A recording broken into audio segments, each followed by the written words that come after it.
Welcome. Let's do lesson 17. I see no neutral things.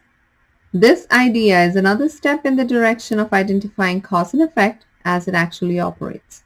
You see no neutral things because you have no neutral thoughts.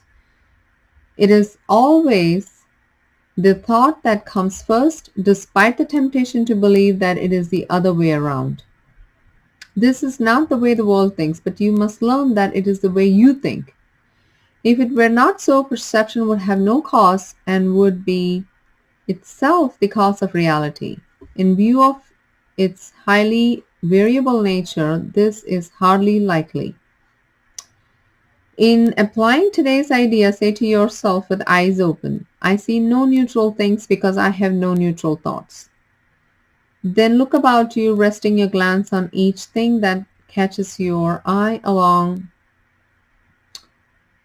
Then look about you, resting your glance on each thing that catches your eye long enough to say, I do not see a neutral blank because my thoughts about blank are not neutral. For example, you might say, I do not see a neutral wall because my thoughts about walls are not neutral. I do not see a neutral body because my thoughts about bodies are not neutral. As usual, it is essential to make no distinction between what you believe to be animate, inanimate, pleasant, or unpleasant. Regardless of what you may believe, you do not see anything which is really alive and really joyous. That is because you are unaware as yet of any thoughts which are really true and therefore really happy. 3 or 4 specific practice periods are recommended, and no less than 3 are required for maximum benefit, even if you experience resistance. However, if you do, the length of the practice period may be reduced to less than a minute or so, which is otherwise recommended.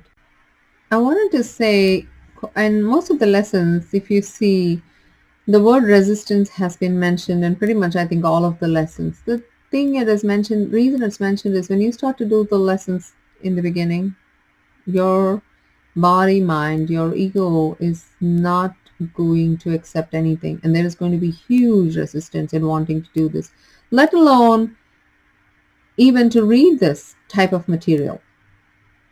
It is not going to.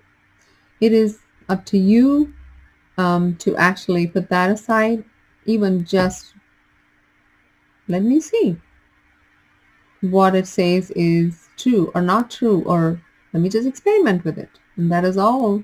If you are little willing, that's all the course has. If you have a little willingness, then that is where you will be stepping into your huge peace. And that's a big, that is a big puzzle that you can solve. So I see no neutral things. I see no neutral things because I have no neutral thoughts. There is never, we always have thoughts about everything, and therefore everything that we see always has some kind of a meaning. Just practice it. If resistance comes, don't fight it. Go with it. Let the resistance do the lesson with you. Let the ego do the lesson with you. I would just take it with me. Let's just see what happens. It's an experiment. Again, kudos to you if you're practicing it. This is your transformation, your pathway to peace, one of your pathways to peace. There are many, many, many pathways. Whatever you resonate with, please go with it. This is your pathway to the truth. And the truth is always one. I love you. Have a great day. Have a great week. And I hope to see you soon. Thank you. Namaste.